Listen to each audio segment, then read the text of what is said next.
Hey there.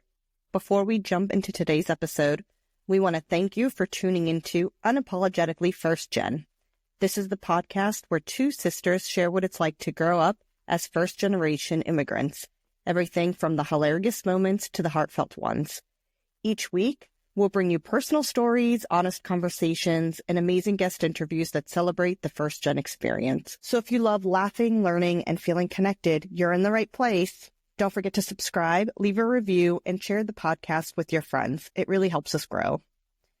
If you want to contribute to episode topics and get exclusive content, join our Patreon linked in the show notes. Hello, I'm Stacy, the younger sister. I'm a former teacher turned copywriter, cat mom, and slightly obsessed with romantasy books.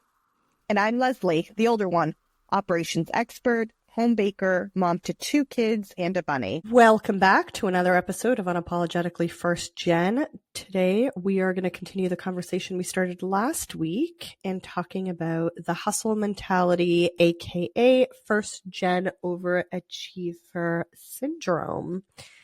Last week, we talked about, honestly, last week kind of felt like a therapy session. We talked about this idea that you always have to be on the go, that, you know, your home, your family, your work, all has to be taken care of before you take care of yourself and you rest. We talked a little bit about our grandmother kind of bucking that trend a little bit as she got older, and not doing the dishes before bed, which is kind of wild for, you know, considering how we grew up and everything had to be done. And today we continue that conversation. Yeah, and I think where we left off, we were transitioning to talking about work. For me, when I left college, I went right into AmeriCorps, which is lots of very low paid work. It was a good experience, but I think that it further ingrained this hustle mentality. And then going into teaching, it was even more because there's so much. I think in teaching and in business too, this is something that's challenging, is there's always more to be done. You as one person cannot do all of the things that you need to do. As a teacher and as a business owner, it's really hard to do. You can't do, it's impossible to do all of the parts of the job all of the time. You just can't. It's really hard to set those boundaries, especially in a 9-to-5. Even as just running your own business, being your own boss, it is really hard to build that boundary because you're like, oh, I have to do this and this and this. And if I don't do it, then literally no one else is going to do it. Like, it might feel that way in a 9-to-5, like no one else is going to do it. And maybe that's true, but it's really true when it's just you. I think the difference is that in like a corporate environment, you are accountable to other people. And so there's this piece of, okay, I have to do this because somebody's relying on me. And so like, I think in teaching, like a lot of my working after work hours, a lot of my weekend work, it was like because I felt accountable to the kids or because I wanted to do a good job for them. It was not so much about the parents in that situation. It's really hard to be great and not work constantly. Doesn't help that there's the expectation that teachers are going to do everything for their kids, because if you're not in it for the kids, why are you in it? But you're still an individual, you're still a person that is living a whole life outside of being a teacher. And I think that a lot of people forget that. That problem happens in business too, where it's like your identity gets so wrapped up in what you're doing that you forget who you are. In business, that's so hard because one, nobody's telling you what to do. You're your own boss. So you have to balance getting stuff done with also wanting to take time off, and you have to decide what the right balance is. And that's something that I've had to set boundaries around, how I schedule my work. And it's something that has changed over time too, because one of the things I really struggled with starting my business, I don't know where to spend my time because I feel like I need to be working all of the time, but I don't actually have any clients yet. And so that was really hard. Now it's kind of the opposite problem where I can't just do everything for my clients. I try to stop working before my husband gets home so we can hang out and talk. I try to do different things I don't do client work on Mondays, and that's because I need a day for my own stuff, for things that I need to get done. But it's also the thing that we talked about last week of not chasing every single opportunity. I think when you're in a business, there's so much opportunity everywhere and you can do so many different things. You have to pick 2 or 3 things to get really good at them, and that's what's hard.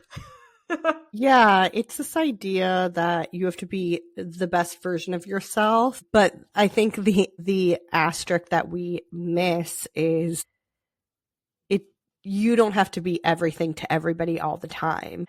You have to be the best version of yourself for you, and not because of this pressure that mom and dad made a huge sacrifice for us to have a better life in coming here. I am curious for listeners who are in the same spot. Your parents made a huge sacrifice. They came here. Maybe you came here with them and lost the home that you knew. Do you feel the pressure that you have to be the best version of who you can be because of that sacrifice that your parents made for you and for your family? You don't want to take it for granted. You don't want to lose, like, they put in all of this hard work and all of this effort and energy, and like, you don't want to lose all of the sacrifice that they put in. And so like, that's like, I think where like the guilt comes in of like, hey, I have to keep it going. I have to keep this momentum going. Yeah. And one thing that I will think about sometimes is I got to keep the momentum going. They made these incredible sacrifices for me to live a better life. My kids gonna understand that momentum. I don't want them to have a hustle mentality. I want them to be the best versions of who they want to be. I want them to build lives that they are proud of and that they define as successful, rather than like, society defining as successful. But I'm like, oh, what is that going to look like the next generation down? Yeah. And how do you keep the story alive? How do you keep the story alive is really, really hard when you're growing up in a culture so far from yours. I know. I'm turning this back to listeners, especially listeners who are in the same situation where you're living under the pressure of doing everything the best and taking care of everybody because your parents made a big sacrifice. And now your kids, how are you teaching them the importance of keeping that momentum going without having them lean into this idea that they have to be everything for everybody all the time? It's putting your oxygen mask on first. So where are the places where you can take care of yourself so that you can show up better for your work, for your family, for all of these things? Thinking back to teaching, even going to the bathroom. I went to the bathroom right before my kids came, and it's like there was one adult bathroom on the floor that I taught, and there was maybe 5 or 6 classrooms, and all of the teachers are trying to go to the bathroom right before the kids come. So you better hope that bathroom is open in the 2-minute span that you decided to go. But then I wouldn't be able to go again until like 11 or 12, depending on like when my kids went out to recess. And then if I had a soda or too much water at lunch and I was by myself in the afternoon, there were times where I would stand in the doorway seeing if another adult would walk by to watch my kids so I could go to the bathroom, because literally I just like didn't have enough support in the classroom, so I could never leave. I know teachers talk about not being able to pee, but I think the bigger problem around this is I learned to ignore what my body was telling me. Like, you're hungry, but if the kids are in the classroom, there's nothing you can do. You can't like leave and get a snack. You can't leave and get some water. I was just exhausted all of the time.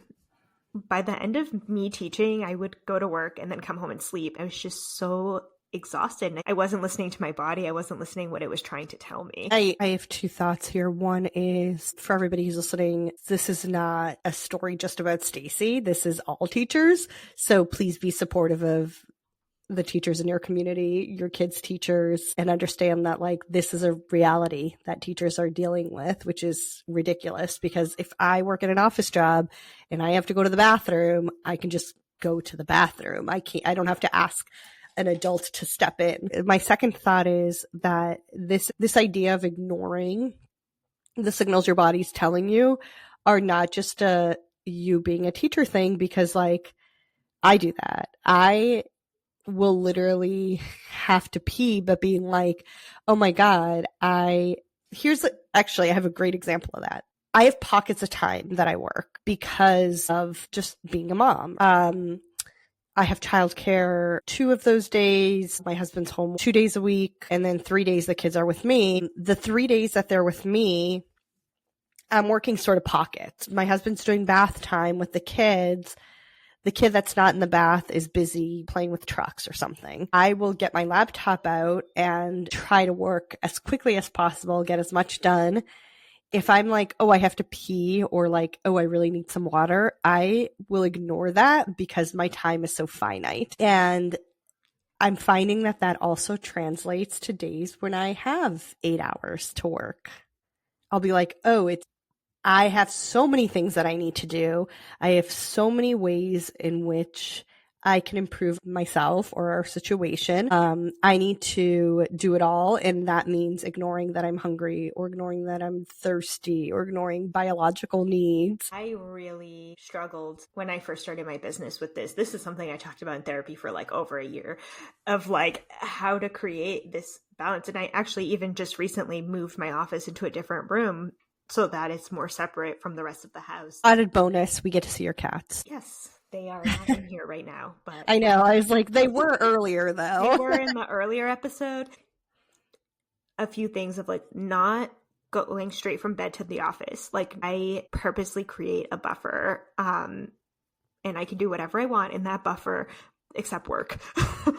And then making sure that I go outside for lunch. That's a big reason why I started dog walking, because that was like so huge for my mental health, is actually taking a break in the middle of the day and then cutting out. But I struggled a lot. And I've kind of realized like if I work 7 days in a row, I kind of start to get a little bit crazy. I need one day off because I get so in it. And the crazy thing is, especially with creative work, you actually get so much better if you take time away. When people say, oh, I get my best thoughts in the shower, it's because it's quiet in there. Your brain needs that space away from work to get good ideas. It's kind of counterintuitive because you have to take breaks to do better work, but you don't want to take breaks because you have work to do. Right. I also suffer from, I will get hyper-focused on something. I will ignore what my body's telling me because I'm so into what I'm doing. Yeah. I mean, sometimes like I've gotten better at this because I have to remind myself to eat even if I don't feel hungry. Sometimes I will literally just not feel hungry. And then all of a sudden I'm like, whoa, I feel lightheaded and like my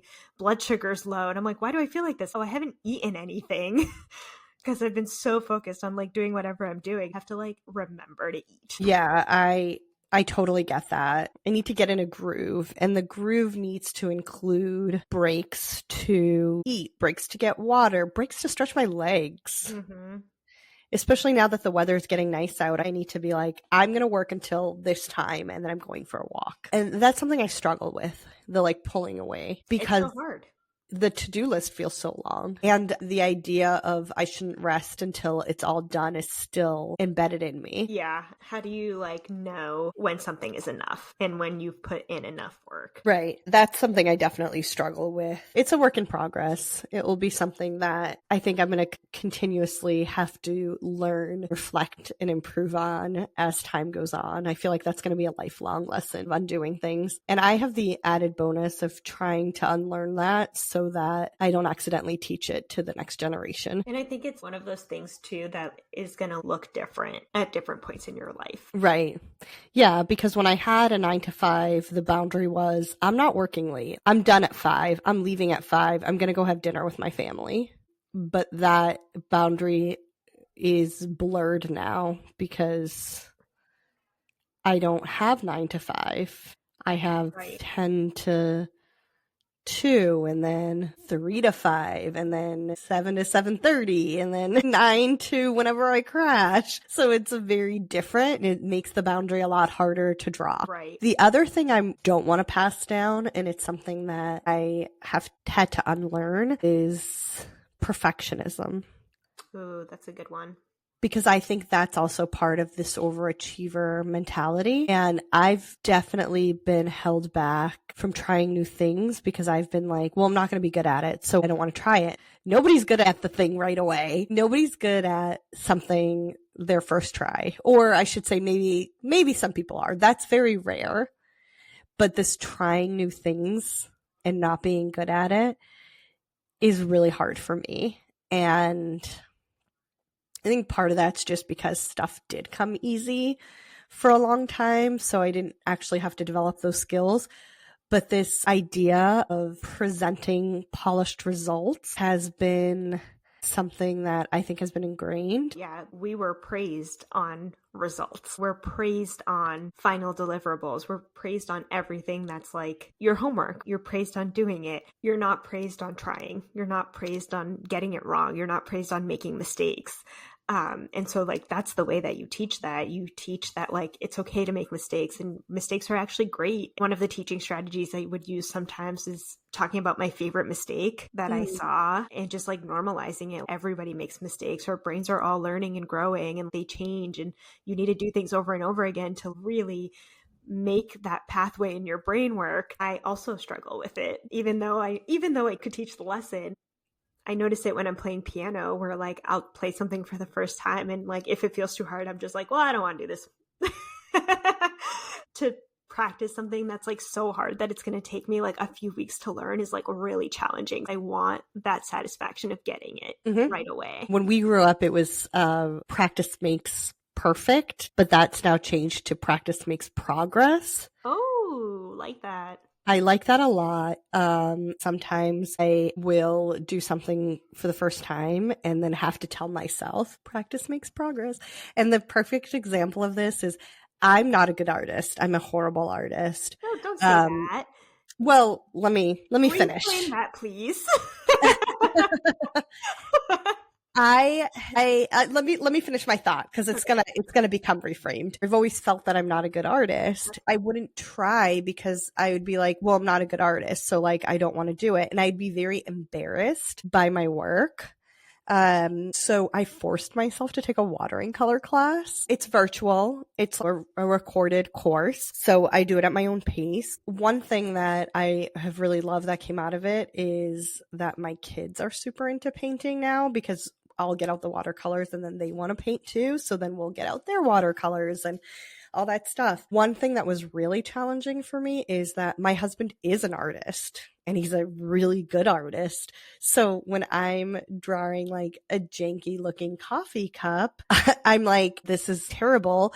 But then I'll also be like, no, practice makes progress. And watercolor painting has been my attack on perfectionism. At first, when I started submitting client work, I really struggled with it because I was so scared to send something over that clients wouldn't like. I would revise the same Google Doc like 3, 4, 5 times before I sent it to a client. Now I'm at the point where like I'll give it one revise and then I'll send it over. If they want me to change it, I'll change it. It's no big deal. But like that imposter syndrome at first goes hand in hand with the perfectionism of like, oh, now I need to spend all my time doing this instead of let me do it a reasonable amount of time and then go do something else. Right. I definitely struggle with imposter syndrome in my business, especially, where I'll just every once in a while I'm like, oh my God, do I even know how to do this? And it's like, yeah, I do know how to do this. I've been doing this for 2 decades. Like, I know how to do this.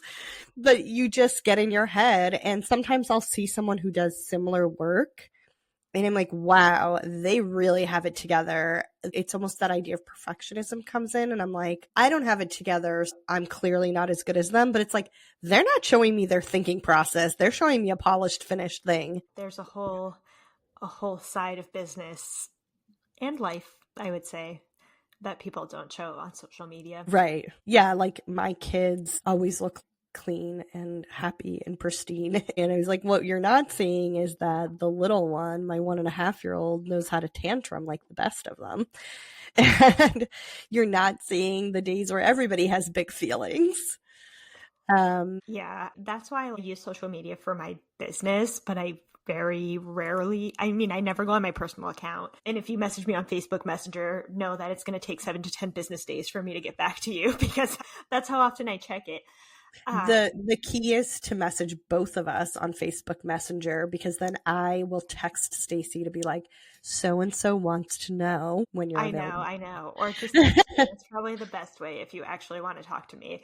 Or Instagram, your business Instagram. Yeah, my business Instagram. But all of this being said, and with my work being on social media, like I've had to set a lot of boundaries of not checking social media. So I actually downloaded an app. So it's blocked from 7:30 p.m. to 9:30 a.m. It's a long time. When I wake up at like 7:30 and I'm like 2 hours of no social media in the morning, it can be hard. I have some word games on there, and it honestly just keeping my social media to the work day basically helps me so much, because I get so much social media anxiety. I get a lot of like comparison traps from other people. I'm like, oh, why are they doing this and I'm not doing it? I don't know. I just like get in my feelings so much, and sometimes need to take a break for like 2 weeks, and like that's okay. It's not the end of the world. And my hustle mentality will be like, but you're running a business, you need to be on all the time. Like I have to therapize myself. I'm like, okay, like what's the evidence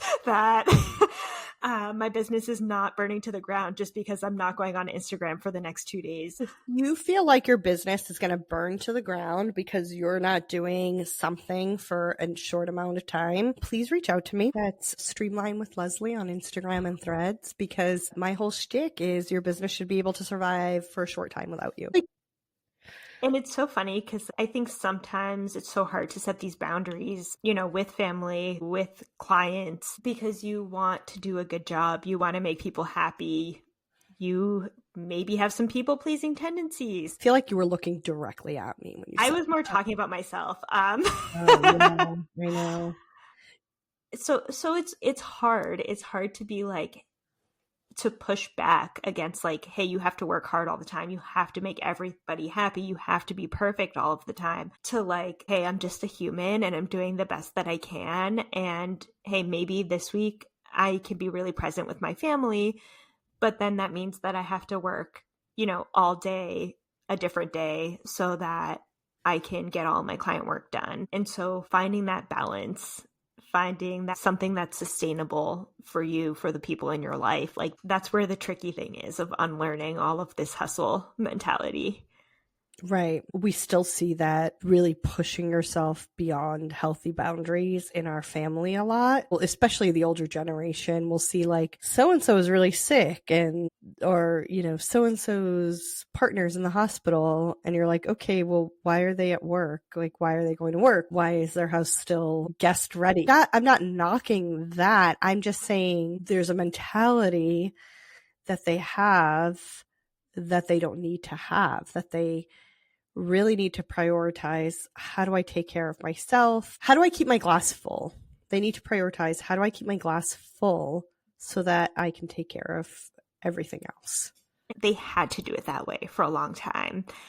And that was how they made it this far. But now they've made it this far. And so now they can start to step back and move away from that hustle mentality. But that's such a hard thing to unlearn when you've been doing it. Our parents are in our 60s and they're the youngest of the siblings. So when you've lived almost a whole entire life, how do you now prioritize rest when you've been working so hard for 6-7 decades? We'll say, as much as it negatively impacts me, I am happy that mom has begun to put a boundary around childcare. Like she texted me a week ago and she's like, oh, are you planning on bringing the kids tomorrow? My knee's been bothering me. If you do bring them, it has to be for a short time because I am really struggling with putting weight on my leg. And I was like, good boundary, Mom. Yeah, that is a really good boundary. I'm proud of her. I mean, I was like, crap. I was planning on doing work. But what I said instead was, no, I don't really have anything going on. It's okay. And then I just took advantage of nap time because I didn't want her to feel bad. I was really proud of her for putting up a boundary. And I was like, I am not ruining this. She is learning that it's okay to speak up for herself. How much work has gone into that. Good for her. And Dad already does it. And he already set a boundary where he's like, I'm not taking care of both kids alone. He's not comfortable. He'll do 1-on-1, no problems. 2-on-1, he's not comfortable. And I'm like, fair enough. Yeah, they're a lot. Emergency. They're really exhausting. They are so exhausting. I love them, but they're exhausting. We've been talking about this for 2 episodes now. If you didn't listen to episode part 1 on the hustle mentality, go back and listen to that one. We talk more about the college days and before, and this one was more on our current adult life. Lesley, do you have anything else that is top of mind regarding first-gen overachiever syndrome / hustle mentality? No, but I really hope that folks who are also unlearning their behavior reach out, because I want to know how other people are dealing with things and what are the things that they're thinking of when they think about this topic. Something that we kind of touched on, but it will have to be another episode, is really touching on like mental health and possible neurodivergence in line of some of these systems and things, because I do think that people who are neurodivergent and who struggle with anxiety and all of those things are more susceptible to the hustle mentality and to kind of falling into these traps, because there's more layers of things to unpack. That's something that we can kind of touch on a future episode. Thank you so much for listening. You suffer from the hustle mentality, or if you are learning to unpack the hustle mentality, let us know on our Patreon. And thank you so much for listening to Unapologetically First Gen. If this episode resonated with you, or you have your own first gen stories to share, we'd love to hear from you. Connect with us on Stacy Braga Copy or Streamline with Lesley on both Threads and Instagram, linked in the show notes.